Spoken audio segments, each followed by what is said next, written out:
In this video, we're going to look at how do we transform this 11 columns data into a proper relational database. We'll look at what tables we need to create. We'll look at why do we need to create the tables that we decide to create. We'll look at how to create the relationship among these tables. And then finally, we'll look at how to make a query to combine and get the data finally that looks like exactly in Microsoft Excel. So if you're interested to watch, then let's get started.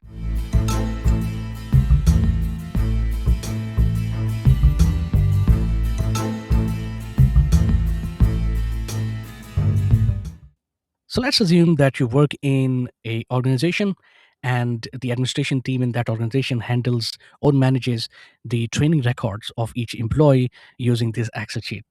Now you can see that this has employee name, employee ID, department they work on, and the course and the course one date, and then there's course second course date, and then the manager and manager email. So they keep adding the record in this Excel sheet to kind of maintain the database of the learning and development of their employees.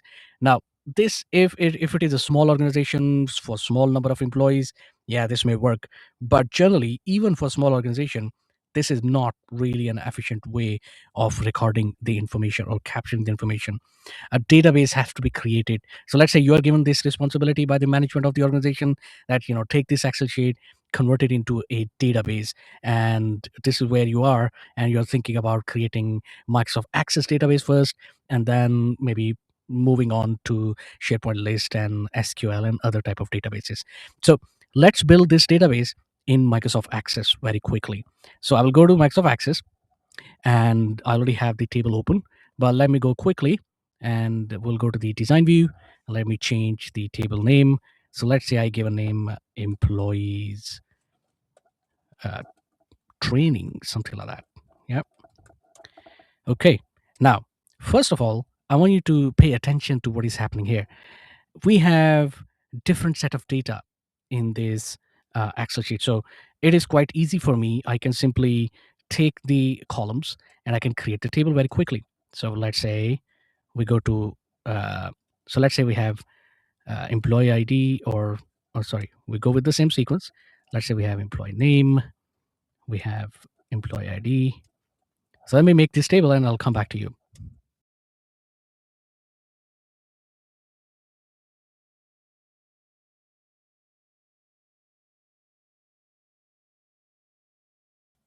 So here we are. I have just transformed that entire Excel sheet into the Microsoft Access database. Now, you must be thinking, so what's the use of using Access if we have to do the same thing that we were doing in Excel? And you are completely right. And that is because Microsoft Access is really good in managing the relational database. And this is clearly not the way of managing the relational database. And so what we are looking at is, for example, let's say the course name changes, right? And what do? Do you have to do Control F, Control R, and then change the course name of the entire file? What if somebody types, instead of TROL, just TRL, or even in Access, right? So if somebody types the course name or the employee name incorrect, instead of JOHN, John, they will type JON, John. Now, JON, John also name exists, but maybe somebody's name is JOHN, but they will type JON. Somebody may type JON dot, JON slash N, JO slash HN. I hope you got my point.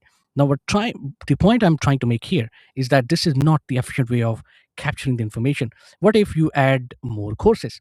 Right now, there are 2 courses only. What if company decides, hey, we want to have these 3 more courses? So what would you do? Would you add 3 more columns, essentially 6 columns? One column is course name and the second one is course date. So you get my point. So it's horizontally moving database. It's not vertically. Generally speaking, the databases are vertically growing, right? Not horizontally. Yeah, horizontally, yes, the fields, but not the actual like course names. It should not be. We should not be adding horizontally. So what we need to do, we need to create a proper database.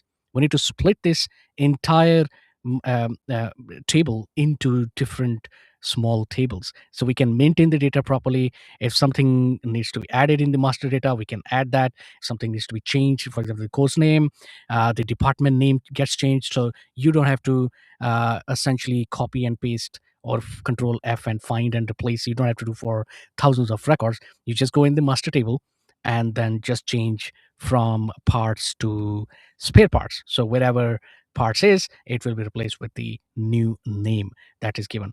So we are going to split this into different tables. So what tables we are going to have? If I'm looking at this, we are going to have tables that are three tables, perhaps. If you really want to make a relational database here, you know what I mean, relational, the proper relational database, you can have tables for employees where you would store this information. So for example, the employee name, employee ID, let's just say, so yeah, that goes in one table. Okay, so let's give them some sort of colors. Department would be another table. All right, first we'll focus on the employees and then we'll come back to the other thing. Employee name, employee ID, that goes in another table. Manager information goes in another table. Although, if you really want, you can have the managers in the same table, but it might be a little difficult to do the mapping. So you can have junction table where you have, in between table for mapping purpose. But here we can create a managers table, so one manager can have multiple employees, right? So that's the purpose. So let's give another color to the managers table. We can create another table for departments, and let's give, so as I gave example, if department needs to be added, we can easily go in the master table. We can add the department, we can change the name of the department, and it gets reflected wherever the id is used. So that's very, very important aspect of creating the database. This whole thing, course one date, course one and course one date, we will make probably two tables. So first let's make master data, and then we create the transactional data. So I'm going to close this. I'm going to go to create, and first let's create table for the employees, and we will call it employees M, right? So M stands for master data, and let's have, I'm going to consider the same columns, although we can add a lot of information, but for the simplicity's sake, we will consider the same columns. So we'll have employee ID, and that would be the first field. Now here the employee ID is mix of integer and the string values, so you can see E006. So that's where we require it to be a short text, although we will have ID field separately for sure. We can restrict this field size because we know that the employee ID may not be exceeding more than 25 characters, so we can restrict that. By doing this, we are going to do two things. First, we are going to make sure that we only take the information in the length that we need, although 24/5 is too much, but let's consider that. Also, we are going to reduce the memory that is going to be used or kept as occupied by the system for this purpose. Let's go with the employee name. We'll keep that as short text, and 2555 is fine. Yeah, that's about it. As I said, you can add more information. For example, the contact information, you can add address information, and for that also you can make a separate table. So but we will stick here. But however, before we move to the next table, we would create two foreign keys here, right? This one is a primary key for this record, but we want to have this employee mapped with the department and with the manager as well. So I'm going to have this map. So for example, department ID, and then we'll have a number field. And the reason we have number field is because number field is going to be the primary keys data type as well. So that's why we keep the number field. Whenever we want to make connection between two tables, although we can make it on the string as well, but having connection on the IDs makes much more sense, and especially on the integer values. This is what my knowledge is. Also, as I said, we want to have manager mapped to it. So we'll say manager ID, and we'll say number field. And decimal places will have 0. Okay, default value also nothing. Great. So that's about it. We can have like status table, and we can have 30 field size. Great. So we covered the first part, meaning we made the first table. And now let's move on and create the other tables. We'll now move on and create department table. and that should be fairly quick and easy. So we'll give a name, and the name would be departments M. Again, M star for master data, and we'll say department name. That's it. Department ID and department name, and short text would be fine, and that's about it. Now the next one, we are going to make manager table. Okay, so rather than this ID, we will say employee ID.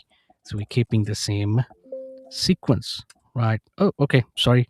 Yeah, that is correct. We'll make it ID. Apologies for that.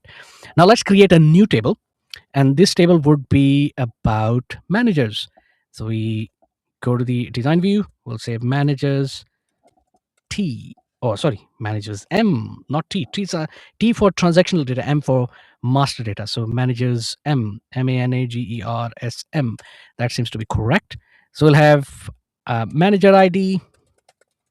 Okay, we'll have manager name, and then we'll have manager email. So that's about it. We'll keep the short text data type, and we'll have this as status, short text, and 25. That would be fine. All right, so 30 here. So let's make a 30 here as well. Now comes the second last table, and that is going to be the courses table. Okay, now courses table, we are going to have create table, right click, design view, courses M. There you go. So we can have course ID, and we can have course name. Okay, what else? We can have, well, the course status is not going to be in this table. The course status date is not going to be in this table. That is going to be transactional data, not the master data. We can map the course essentially to the department for sure. If that is required, you can definitely do that. So department ID, and that is going to be number field. Okay, so I think that's done. Now the last table we are going to create is a transactional data, where we will have all of this combined in one table. And you would see that we in this particular sheet that you're looking at, how many tables we have got. Let's see, 1 2 3 4 5 6 7 8 9 10 11 columns. But the one that we are going to create, the transactional table, that is going to be way less number of fields. Okay, so let's go ahead and create the we will call this as training. What is that? Training T. Let's say, I'm just on top of my head, I'm just giving this random name. So training T, we will call it. And in this, what we are going to do, we are going to have this. This is going. Remember, this is going to be master transactional table. So we have to make sure that all of the information that we intend to cover or have, we map that into this table. So first of all, we are going to have, for example, transaction ID or something like that. You can give your name, and then we're going to have to whom we are going to give this string. So employee ID and number field. Always remember that number field is the most commonly used field where we want to make connection with the other table. For example, this one is a foreign key, and the employees table ID field is actually a primary key. So we are going to map these two. And then we are going to say, do we need to map department? Actually, not really. Do we need to map manager? Not really, because we are going to fetch this information when we will make query, and you will later see in this video as well. And by the way, talking about the video, if you're enjoying whatever you're seeing, how about liking it, right? That would be great, isn't it? And tell me in the comments, is it a good content, or do you want me to change it? Your feedback matters a lot. Okay. Now, we don't need to map the managers fields or managers table. What we are going to do, however, is we are going to have course. Okay, so we'll say course ID. That is definitely required. And now what we are going to do is we are going to have date. So we'll say we have course date. Okay, and we'll say call data type is date time, short date. And then we are going to have the status, course status. So we can give course status. So we can give proper course status. There you go. Now we can make it as a drop down, right? So if you want to do that, you can click on this drop down, and you will get a few more options. In here, you can say, I want to have lookup wizard, and you type the values and you say, what are the drop downs? So completed, in progress. So let's say we also copy the same, in progress, and that's it. We'll go to next and limit to the list, finish it. There you go. And that's about it. To be very honest, if I'll go to data view, you've got 1, 2, 3, 4, literally 4 columns as compared to 11 columns used in Microsoft Excel. And that is purely because this relational database, because everything is connected to each other, we don't need to have all those columns presented in the transactional table. And that's the power of creating the relationship and creating the relational database. So yes, we have converted into this entire 11 column database into a 5 tables. But don't forget, the benefits are immense. You will avoid duplication or entry errors, and you will have efficient database. You can expand this further, you can reduce this further, you can make things inactive, etc. And a whole lot of benefits of doing that. Now there's a second bit, and that is creating the relationships. Now I was not originally planning to have that, but let's create the relationship quickly and then we will wind up this video. So we'll go to the database tools, and let me close all of these tables, otherwise we'll get an error. We'll go to database tools and relationships, and this is where the magic really happens. So we fetch all the tables. All right, there you go. And this is training. So first, let's map the employee with the, for example, where do we go? Where do we go first? Okay. So first, let's have manager ID, maps with the manager ID. I will make a separate video if you really want me to talk about the relationship, the type of relationship, and what does each of these mean. If you want, let me know in the comments below. I'll make this video as well. And let's map the department ID with this, and again we'll enforce the differential integrity, and we want to cascade the update information. What else? The course ID would be definitely mapped to the employee training, because this is where we are going to, oh, hang on a second, this one is not required. This is the first table. That's why I was wondering, why do we have 2 tables? Apologies for that. And here we have the course ID. So this is where we are going to map the transactional table to the masters table, and we'll have employee ID mapping with the employee ID. Sorry, not with this. Okay, we'll have ID right here. Otherwise, we would have. Okay, all right. So let me do that again. Employees M and create. There you go. What else? Yeah, all the tables are pretty much connected. All right. So we have course ID, employee ID connected, everything is wired up. And now if we will create the database, if we will create the records, you will see that you will get the proper record entry. Now let me quickly add these records in these tables, and then we'll come back quickly. All right, so what I've done is I've taken this data and I have copied into its relevant table. So employees data comes in the employees table, manager data comes in the manager table, department data, department table, courses data into courses table. And lastly, we have the training table. I've created some records, and then we've got this query, and we have combined the different tables. You can see in the design view, I will go there. You can see how I have created the relationships. I have combined those tables and I've fetched the required information. If we'll go to the datasheet view, we get this nicely made proper relational database that looks like exactly Microsoft Excel database. Can we make that? Can this grow to further to thousands and more than 1,000 records? Absolutely. This has an opportunity to grow. You can add employees, you can add courses, you can add managers, you can deactivate managers, you can add as many rows as possible in the training transaction as soon as the training is completed or it is started. So this is how you should create the database, relational database, and you can see the power. We have literally transformed this 11 columns data into the 3 sets of information or 4 sets of information that user have to give, not the 11 columns that have to be filled every single time a record needs to be created. So that's the power of relation database. I really hope that you have learned something from this video. If you have liked whatever you've seen, smash the like button and subscribe to the channel. If you have not, hit the bell icon so you get notification whenever I upload a new video. Thank you very much for watching, and I will see you in the next one.